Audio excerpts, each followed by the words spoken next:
क्या करे? हाँ, झील में यदि पत्थर फेंका जाए तो क्या करे? झील में यदि पत्थर फेंका जाए, तो क्या करे? मतलब समझा नहीं, मैं प्रश्न नहीं समझा। ये स्वामी जी एक कहानी है, जिसमें कि भगवान बुद्ध जाते हैं आनंद के साथ, तो झील का पानी जो है मतलब कहा जाए तो मटमैला हो जाता है गुजरने से। तो वो बोलते हैं कि आनंद, तो वो आनंद को कहते हैं कि कुछ देर ठहरो जब तक वो जो है सब सेटल हो जाए, वो पानी दोबारा साफ हो जाए। यहाँ स्वामी परेशानी ये है कि जिस वक्त स्वामी जी मटमैले तब तो बड़ी पीड़ा रहती है, तो क्या करें? नहीं, वो ये मैं अपने मन बुद्ध, की झील की बात कर रहा समझ हूँ। गया मैं आपकी बात। उस वक्त तो बड़ी पीड़ा रहती है, तो क्या करें? जैसे कि किसी ने कुछ कह दिया, अब तो बड़ी दिक्कत हो गई। एक्चुअली कहानी ये है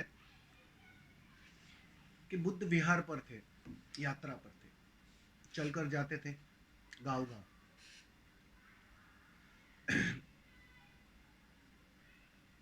जंगल में उन्हें प्यास लगी।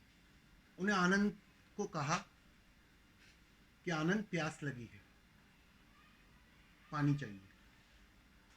आनंद भागता भागता गया, क्योंकि पीछे 2 कोस दूर एक झरने को छोड़ आए थे, उससे आगे निकल गए थे। तो आनंद गया वहां, पानी लेने गया, भरने गया, लेकिन अभी अभी कुछ क्षण पहले वहां से एक बैलगाड़ी गुजरी, और बैलगाड़ी के गुजरने से वो जो पानी था, जो शुद्ध था, वो मटमैला हो गया, क्योंकि वो बैलगाड़ी ने नीचे की सारी कीचड़ को ऊपर ले आया, कचरे को ऊपर ले आया। मायूस हो गया आनंद कि अब क्या करूं, तो वापस गया बुद्ध के पास, और बुद्ध को कहा कि ऐसी ऐसी बात है, अब मुझे कहीं और जाना पड़ेगा। तो बुद्ध ने उसे वही भेजा, उसी जगह पर, बिल्कुल आनंद उसी जगह पर जा जहां से तुम अभी लौटे हो। और जैसे ही वो वहां गया, उसने देखा कि पानी तो बिल्कुल साफ हो गया। हुआ क्या, वो जो आने और जाने का समय, वो जो कचरा था ना, पूरी तरह नीचे बैठ गया, और पानी बिल्कुल साफ हो गया। पानी भरा पात्र के अंदर, और नाचते हुए आया, धन्यवाद दिया प्रभु को कि आपने मुझे बहुत बड़ी शिक्षा दे दी। अब हुआ क्या, क्रांति घटी कहां, बस थोड़ी सी प्रतीक्षा में। मैं भी तुम्हें वही रोज कह रहा हूं, थोड़ा रुक जाओ, थोड़ा ठहर कर किनारे बैठकर थोड़ा देख लो, उसी का नाम ध्यान है। सारे जानने वालों ने ये एक ही कीमिया दी है। उन्होंने कभी भी तुम्हारी कोई दुविधा या प्रॉब्लम की सॉल्यूशन नहीं दी है। इस भ्रांति में मत रहना कि बुद्ध के करीब जाओगे और बुद्ध तुम्हें तुम्हारी दुविधा का सॉल्यूशन देंगे, निराकरण देंगे। वो तो बस बिल्कुल यही कहेंगे, जरा 2 घड़ी रुक जाओ, जरा 2 घड़ी प्रतीक्षा से भर जाओ, ठहर जाओ जरा, जो भी हो रहा है उसे होने दो, उसको गुजरने दो, बस इतना सा धैर्य, और तुम पाते हो सभी दृश्य बदल जाते हैं। दुख था, पीड़ा थी, वो भी चले जाते हैं। सुख था, मस्ती थी, वह भी चले जाते हैं। तुम तो बस देखो, सब कुछ गुजर रहा है, सब कुछ बदल रहा है, बस इतना सा सूत्र सूत्र देते हैं। कोई रास्ता नहीं देते। अब आप भी मुझसे रास्ता पूछ रहे हो कि क्या करे, कोई कंकर डाल देगा तो।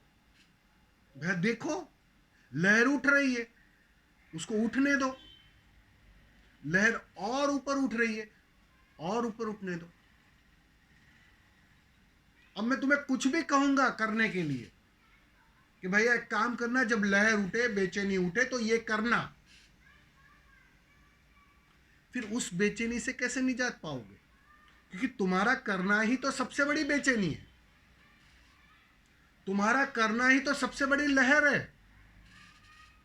मैं भी तुम्हें यही कहूंगा, कंकर डला है, लहर उठी है, बिल्कुल कुछ मत करना।